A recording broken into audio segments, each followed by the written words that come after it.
इथे मी तुम्हाला onion डोस्याची recipe share करते।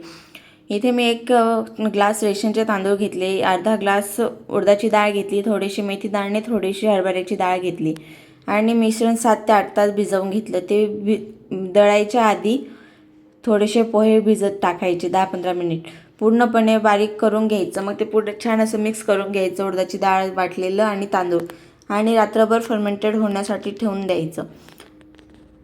इथे तुम्ही बघू शकतात की किती छान प्रकारे फर्मेंटेड होऊन गेलेले आहे ते सकाळपर्यंत, छान मस्त फ्लफी झालेलं आहे। मग त्याला पूर्ण असं छान परत व्यवस्थित मिक्स करून घ्यायचं। जास्त प्रमाणात हलवलं म्हणजे ते अजून फ्लफीनेस येतो त्याला। पूर्ण मिक्स झाल्यानंतर त्याच्यात चवीनुसार मीठ टाकून घ्यायचं, आपल्या चवीनुसार, आपल्याला जशी चव लागते त्यानुसार मीठ टाकून घ्यायचं आणि परत छान पूर्ण मिक्स करून घ्यायचं। म्हणजे ते मीठ पूर्ण मिश्रणाला लागेल अशा प्रकारे मिक्स करून घ्यायचं। इकडे माझा तवा गरम झालेला आहे, तर मी आता त्याच्यावर डोसा टाकून घेते। इथे पूर्ण असा छान 1 चमच्याचं पीठ टाकलं की म्हणजे मस्त एक डोसा बनवूनच जातो। इथे डोसा पूर्ण पसरवून घेतला, गॅस फुल करून घेतला। आता त्याच्यावरती आपल्याकडे तूप, बटर, तेल जे काही अवेलेबल असेल ते टाकायचं। इथे माझ्याकडे गावरानी तूप होतं तर मी तूपच टाकते।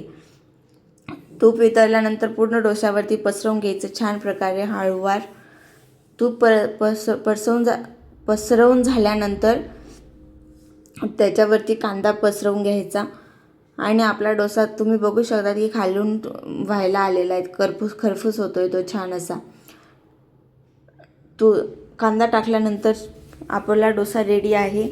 काढून मस्त अशा हिरव्या खोबऱ्याच्या चटणीसोबत, शेंगदाण्याच्या चटणीसोबत आपण सर्व करायचा। इथे मी शिवून दिलेला आहे पहिला डोसा। तर चला आजसाठी एवढंच, बाय।